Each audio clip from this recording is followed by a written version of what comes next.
Bonjour, bonsoir, très heureux de vous retrouver pour la principale édition de la soirée. Voici les titres.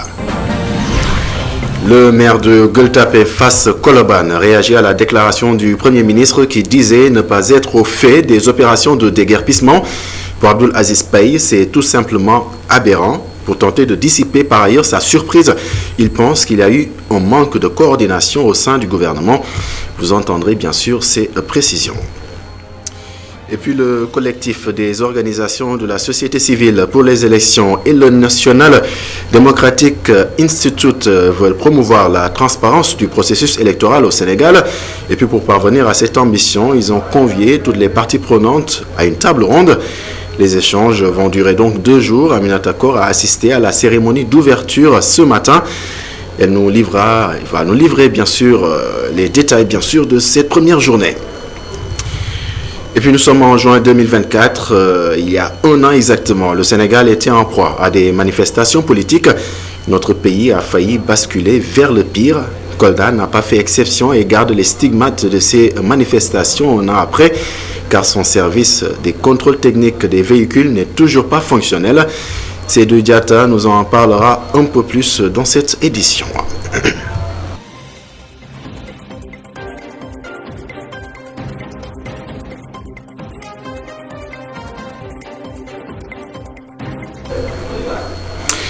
Bien le bonsoir. Polémique après la visite du Premier ministre au marché Colobane. Ousmane Sonko a déclaré donc n'avoir pas été informé des opérations de déguerpissement. Le maire de Gueule-Tapée Fass Colobane, Abdoul Aziz Paye, surpris, considère qu'il y a alors un manque de coordination au sein du gouvernement. Selon les lignes de la commune, toutes les personnes concernées sont donc informées. Il rappelle les différentes étapes qui ont donc précédé les déguerpissements dans cet entretien avec Antoine Tchoufa. Nous avons commencé en fait ces opérations en préparation depuis presque 1 mois. En réalité, quand la circulaire du ministre de l'Intérieur est sortie, et après de multiples demandes des populations et des riverains de Colobane, une vaste opération de désencombrement a été entreprise avec les services de la mairie, les autorités administratives, les commerçants et les populations. Et pour parer à toute éventualité, nous avions pris les précautions d'usage nécessaires, non seulement en écrivant à toutes les autorités administratives, que ce soit le sous-préfet de Dakar, le préfet de Dakar, le gouverneur de Dakar, afin de les tenir informés. Et ensuite, nous avons mis en place un comité ad hoc, regroupant non seulement les services compétents de la mairie, mais aussi tous les délégués du marché de Colobane, et ensuite des populations, pour pouvoir vulgariser l'information, faire les démarches nécessaires auprès des occupants, leur expliquer ce que nous sommes en train de faire et la décision qui a été prise par les autorités étatiques. Et c'est après avoir informé tout le monde, après avoir sensibilisé tout le monde, que la date du 29, 30 et 1er ont été retenues en parfaite coordination avec les services de l'État pour pouvoir faire des opérations de désencombrement. Le Premier ministre Ousmane Sonko a dit qu'il n'était pas informé, tout comme le président de la République. Qu'est-ce que vous en dites? Moi, ça me pose un problème. Je crois qu'au niveau du sommet de l'État, il y a eu donc des petits propos. Si le Premier ministre dit qu'il n'a pas été informé, parce que je ne peux pas comprendre d'abord que le ministre de l'Intérieur ait pris sur lui la décision de faire sortir cette circulaire et de le transmettre au gouverneur pour qu'il le transmette au maire, et que le Premier ministre nous dise qu'il n'a pas été informé. Donc je pense que s'il y a des soucis d'information à ce niveau-là d'abord, et c'est parce que tout simplement la coordination interministérielle n'a pas été faite dans les règles de l'art. Parlons à présent de tout à fait autre chose. Kolda n'a pas fait exception aux émeutes politiques qui ont éclaté en juin 2023. On a appris le service des contrôles techniques des véhicules de la région qui a été la cible des manifestants n'est toujours pas fonctionnel, un fait qui impacte les transporteurs. Ils veulent, avec l'aval des autorités, assurer une partie des travaux de rénovation. Suivant les précisions du secrétaire général administratif du syndicat national des transports de proximité, il est au micro de Seydou Diatta. Vous avez l'état dans lequel se trouve cette direction-là depuis les incidents de juin 2023. Suite à ce qui s'était passé ici, tout le Sénégal se souvient de cette affaire-là. Qu'en juin 2024, 1 an après, nous, acteurs du transport coldois, nous qui menons nos activités dans ce cas de transport-là, nous sommes totalement bloqués. Ça, c'est le service de Cap Karangué, là où s'établissait l'ensemble des agréments de transport et des permis de conduire. Il n'est plus fonctionnel. Les locaux sont laissés intacts. Vous avez l'état des brûlures là, vous avez vu tout ça là. Depuis l'année dernière, ça fait 1 an. Il n'y a même pas d'électricité, ils sont handicapés. Il n'y a pas d'eau, pas d'électricité, il n'y a rien. Regardez ces toiles là qui sont derrière nous, ce n'est même pas utilisable. Nous sommes bloqués à tous les niveaux. Même quand on a besoin d'une visite technique, c'est la croix et la bannière. On appelle au gouverneur, au préfet de Kolla, pour qu'il accepte au moins nous accompagner dans ce projet-là, pour au moins nous, les privés locaux. Et toute bonne volonté coldoise, capable de pouvoir nous accompagner, au moins de nous aider, au moins de faire ça, pour permettre au moins d'exercer correctement notre travail. Et là, on a fait au Premier ministre, Ousmane Sonko, au président Bassirou Diomaye Faye, pour qu'au moins le service des mines de Kolla ne soit plus dans cet état-là, peut-être dans un mois, 2 mois. On sollicite en tout cas l'appui de tout le monde pour au moins refaire ce service-là, qui est un service important pour les populations de Kolla. Afin de promouvoir un processus électoral, le collectif des organisations de la société civile pour les élections et le National Democratic Institute ont organisé une table ronde. C'était ce matin. Toutes les parties prenantes du processus y étaient invitées pour examiner le système électoral et parvenir donc aux objectifs visés. Retenez que plusieurs points ont été abordés, nous dit Aminata Kor dans ce compte rendu. Le processus électoral, promouvoir la transparence et la démocratie, tels sont les objectifs clés de la table ronde des parties prenantes du collectif des organisations de la société civile pour les élections. Le directeur exécutif de l'ONG 3D revient sur les éléments clés de cette rencontre. Aujourd'hui, on est en train de faire cette table ronde pour justement tirer les leçons de ces élections. Parce que nous avons eu à capitaliser toutes les élections en pointant du doigt ce qui a marché, ce qui n'a pas marché, les forces, les faiblesses de notre système électoral. Et aujourd'hui, donc, on va passer tout ça en crible pour, in fine, produire un cahier de recommandations citoyennes avec des projets qui vont alimenter les réformes envisagées par l'État du Sénégal. Prenant part à cette rencontre, l'ambassadeur des États-Unis au Sénégal n'a pas manqué de dévoiler le soutien de son pays lors de l'élection présidentielle. La réputation du Sénégal comme pays démocratique, comme modèle de gouvernance démocratique est très très bien méritée et c'est une réputation dont le peuple du Sénégal peut être fier à juste titre. Mais la démocratie n'est jamais facile. C'est plein de complications. Partout, y compris mon propre pays. C'est à cause de cela que je suis fier d'être là aujourd'hui pour soutenir ce dialogue. Le représentant du ministère de l'Intérieur et de la Sécurité publique, pour sa part, magnifie l'initiative d'ICOS. Le ministre de l'Intérieur et de la Sécurité publique m'a demandé de venir assister à cette séance, que j'ai d'ailleurs présidée et j'ai prononcé le mot d'ouverture des travaux. Donc nous remercions le COSC et nous lui exprimons toute notre gratitude et toute notre disponibilité donc, à travailler mais dans la main.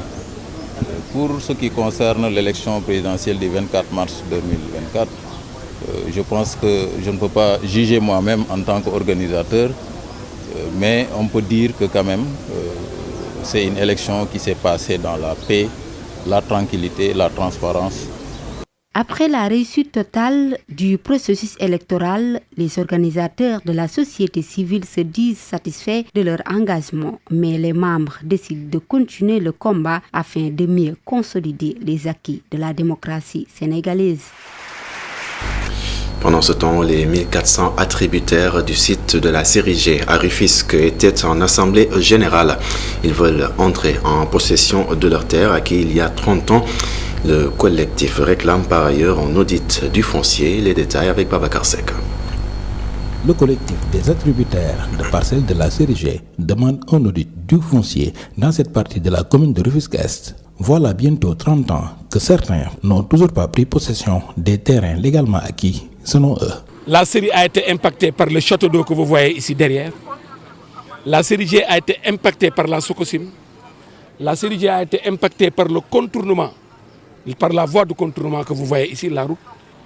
C'est qu'aujourd'hui, vous voyez ici, l'ensemble des attributaires de la série G ont répondu présent à cette assemblée générale. Et nous comptons demander aux nouvelles autorités de prendre leurs responsabilités, de faire un audit de ce lotissement de la CERIG et d'arrêter toutes les interventions sur cette assiette qui est la CERIG. Les sites de recasement promis par les autorités aux impactés de la CERIG ne sont toujours pas disponibles. Un règlement a été trouvé et lui s'était engagé à trouver un terrain de recasement. Évidemment, il avait promis avec lui et les services techniques, l'urbanisme, le cadastre et les domaines, de nous trouver un terrain de recasement au niveau de Daga Kholpa, Déni Guedj et Déni Biram Ndaw. Depuis lors, nous attendons, mais rien encore ne nous est parvenu comme résultat. En tout cas, notre attente est longue et ce qui a fini par exaspérer les attributaires. Pour rappel, parmi ces 7 lotissements qui ont été faits par l'ancien maire de Rufisque, Feu Mbaye Diop, seule la CERIG connaît des litiges. Et puis nous restons dans ce département de Dakar, Rufisque bien sûr, qui lance le PALM, programme d'assainissement liquide municipal. Son objectif, lutter contre les problèmes récurrents d'assainissement dans le département. Le programme va durer donc 5 ans et coûtera plus de 6 milliards de francs CFA. La principale cible du programme est le réseau secondaire d'assainissement, selon le docteur Omar Sissé. Il est bien sûr le maire de la commune ou de la ville de Rufisque, suivant ses précisions. Le volet assainissement communautaire va représenter presque 3 milliards 285 millions à peu près. Nous avons aussi, au-delà de l'assainissement communautaire, c'est les ouvrages secondaires de drainage. Qui dit drainage, c'est l'évacuation des eaux pluviales. Pourquoi nous disons les ouvrages secondaires et les ouvrages tertiaires? Les ouvrages primaires vont coûter plusieurs milliards. Puis les épreuves générales du baccalauréat. Mais généralement, pour qu'un ouvrage primaire puisse bien marcher, il faudra que la hiérarchie soit respectée, que l'ouvrage tertiaire soit présent dans les quartiers, que l'ouvrage secondaire amène les eaux du tertiaire dans le grand canal. C'est ça qui rend la situation viable. C'est pourquoi nous avons au moins 3 milliards 35 millions prévus pour le volet aménagement d'ouvrages secondaires de drainage des eaux pluviales. Regardez le canal Baudin, qu'on avait prévu de reprendre dans le cas du PEP. Mais regardez le canal de l'Ouest, qui dans le cadre de Promoville, avec le boulevard, devait être repris. Tous ces chantiers sont à l'arrêt. Donc, la question du plaidoyer est essentielle. Le montant de ces canaux dépasse les moyens de la ville, donc le volet plaidoyer va être extrêmement important. C'est ça qui explique que la ville a concocté ce programme, qui est un programme ambitieux sur 5 ans. Le comité de pilotage de ce programme comprend aussi bien le maire de la ville, mais aussi les 3 maires des communes, les organisations communautaires de base, le représentant du préfet. Parlons à présent de tout à fait autre chose, éducation bien sûr, dans cette édition, avec les épreuves générales du baccalauréat qui débutent demain mardi. 170 élèves des lycées de Rufisque, Mbao et Bargny ont participé donc à la clôture des révisions dans les matières scientifiques. Une initiative de la Sénélec à travers son centre de formation et de perfectionnement pour la promotion de la science. Suivant les précisions de Pape Ibrahima Ndiaye, il est le directeur de ce centre. Donc c'est des cours de renforcement de capacité dans les matières scientifiques mathématiques, des sciences des vies de la Terre et des sciences physiques. Donc on a donc accompagné donc, les jeunes qui sont en classe de terminale donc dans les environs du centre de formation. Donc c'est les lycées de Mbao, les lycées de Abdoulaye Sadji de Rufisque, le lycée de Bargny et les lycées modernes également. Donc 4 lycées donc, ont participé donc, à ces programmes de renforcement de capacité. Donc le choix en fait c'est pas fortuit. On a choisi les séries scientifiques parce qu'on veut effectivement participer donc, au développement donc, du pays parce que comme on le dit souvent donc, pour développer un pays, il faut vraiment mettre l'accent sur les disciplines scientifiques et c'est ça qui justifie effectivement le choix donc, de ces matières.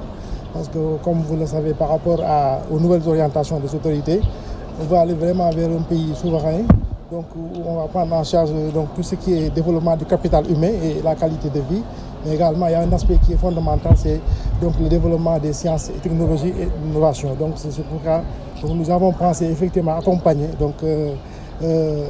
les jeunes à travers ces disciplines pour en faire de futurs scientifiques qui vont prendre en charge donc, le développement de ce pays.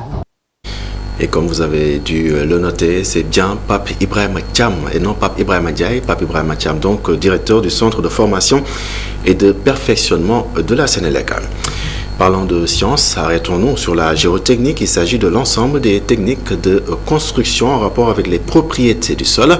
La journée nationale dédiée à ce secteur a été célébrée à l'université de Thiès. Le thème était « Nous baser sur le passé pour construire le futur ». Ingénieurs, géotechniciens en herbe et autres spécialistes du domaine, bien sûr, ont échangé sur les défis qui attendent ce secteur. Isidore Alexandre Sen pour plus de précisions. C'est l'amphithéâtre de l'UFR Sciences de l'Ingénierie de l'Université Iba Der Thiam qui a accueilli la première journée sénégalaise de la géotechnique. Pendant longtemps, en fait, donc, la géotechnique, c'est déjà un métier qui s'occupe de comprendre le sol afin de recevoir les ouvrages. Donc si on doit faire une route, si on doit faire un bâtiment, donc la géotechnique c'est le métier qui étudie le sol en premier. Alors pendant longtemps, en fait, c'est un métier qui s'est basé sur des normes qui étaient des normes occidentales, européennes. C'est des métiers qui viennent quand même des pays européens, des pays occidentaux. Et en fait, depuis très longtemps, donc, beaucoup d'acteurs se sont intéressés à essayer, entre guillemets, de tropicaliser le métier de géotechnicien.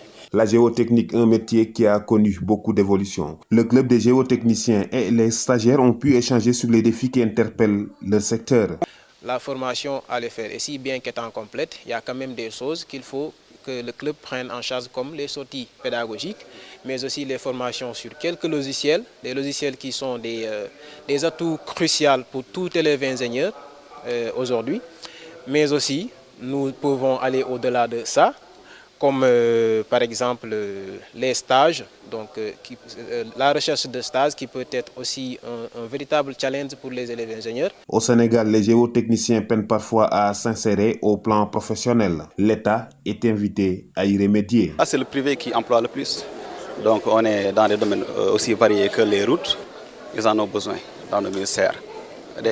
Pratiquement dans, disons dans les ministères, au niveau des ministères des infrastructures, du logement, des mines et même au niveau du ministère du pétrole, du pétrole et des énergies. Universitaires, ingénieurs et plusieurs sommités du monde scientifique ont pris part à la journée. Rendez-vous l'année prochaine pour la 2e édition. Politique à présent, 2 mois à la tête du pays, le président de la République Bassirou Diomaye Diakhar Faye et son premier ministre Ousmane Sonko ont anéanti l'espoir des Sénégalais. C'est du moins le constat fait par le président de l'Union pour une nouvelle République, Mamadou Lamine Massaly, puisque c'est de lui qu'il s'agit, a donc dans la foulée annoncé sa démission du poste de président du conseil d'administration de l'Office national de formation professionnelle. Suivant ces précisions au micro d'Isidore Alexandre Sen. Le 24 mars 2024, le peuple souverain a décidé de tracer une nouvelle trajectoire en signant une 3e alternance politique et démocratique, pourtant du coup au pouvoir une nouvelle équipe cristallisant tous les espoirs, notamment ceux de la jeunesse.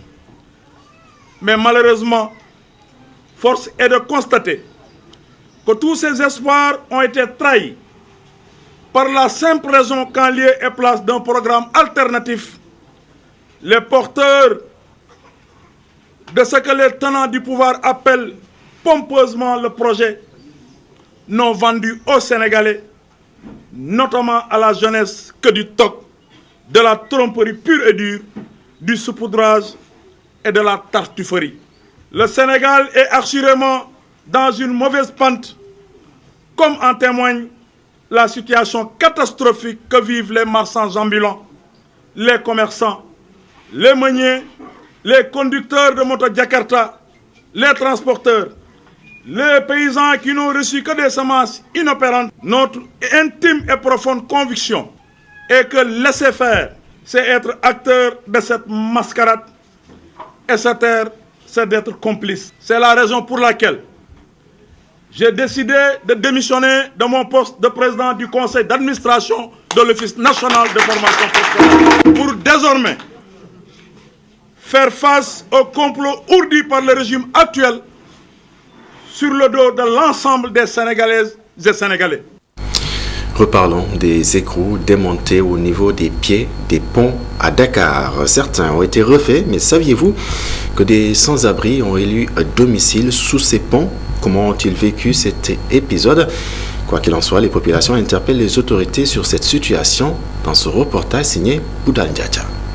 Le pont de Buntu Pikine, inauguré il y a presque une année, a beaucoup contribué à la fluidité du transport dans la banlieue de Dakar, même si depuis quelque temps, des hommes mal intentionnés font du sabotage. Nous travaillons sous le pont, nous sommes ici de 8h à 19h. Mais à partir du soir, il y a des gens qui viennent de partout pour passer la nuit. Et ce sont ces jeunes qui dévisent les boulons du pont pour aller les vendre. Je pense que la police doit faire son travail pour démanteler ces réseaux.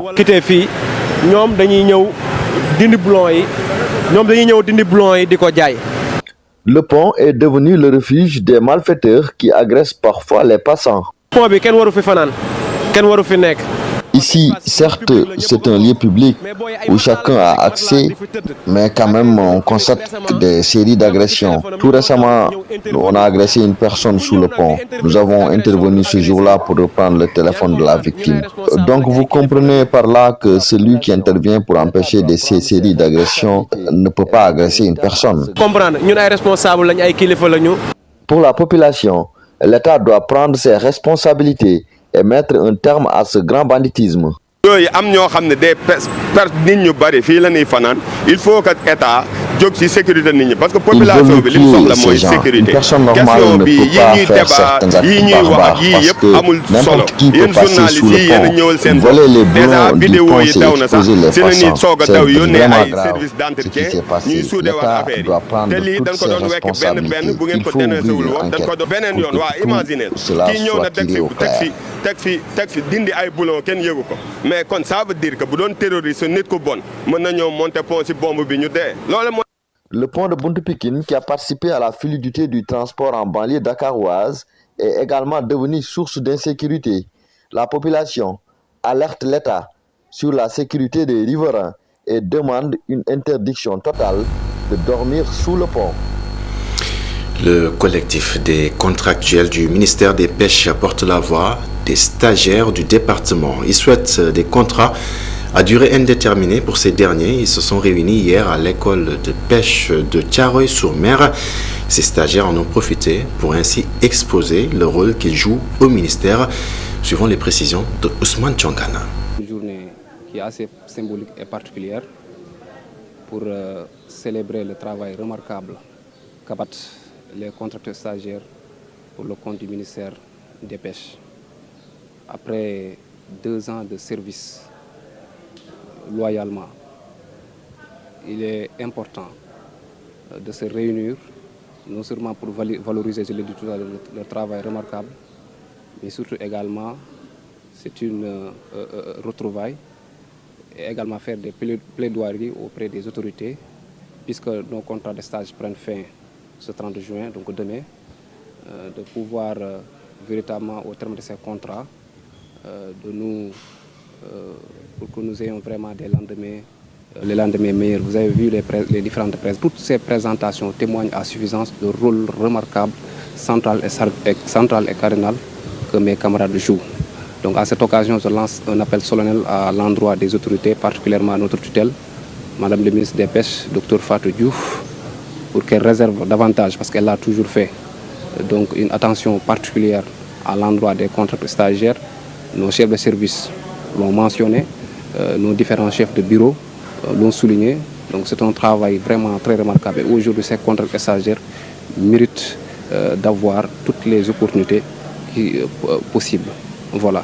Et ce que nous souhaiterons également, c'est que la signature des contrats à durée indéterminée, au même titre que les contractuels de la CPA, et surtout au prochain recrutement, que ces contractuels stagiaires soient priorisés. Donc, et puis une dose de culture avant de clore cette édition. Le 48e Bolop du Ndoukoumane a officiellement donc été installé ce samedi. Un événement qui a donc eu lieu en présence du gouverneur de la région. Et puis d'autres autorités religieuses et coutumières ont naturellement marqué de leur présence cette cérémonie. Le compte rendu est signé Boubacar Falpopa.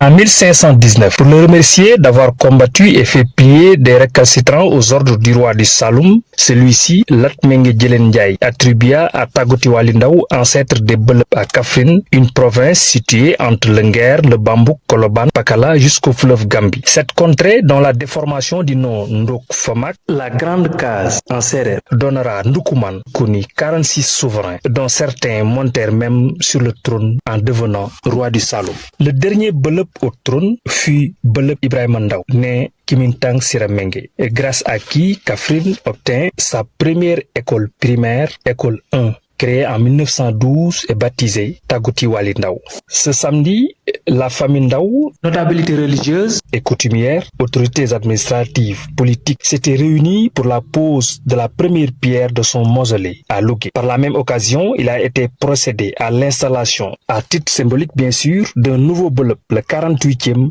après Belep Souleymane Ndaw, professeur SVT, rappelé à Dieu en 2019 après quelques années au trône. Momar Talendjeme Ndaw, 77 ans, ancien travailleur aux ICS et dans le domaine de l'automobile, va donc lui succéder en devenant le 48e Belep d'une. Élément donc qui marque le point final de cette édition. Merci de l'avoir suivi. Excellente soirée, excellente suite des programmes, en compagnie des programmes, en compagnie de la télévision d'ici et d'ailleurs. Je vous laisse en bonne compagnie à la Diba Bandiaï pour RSA. Retour sur l'actualité. Très bonne soirée à tous.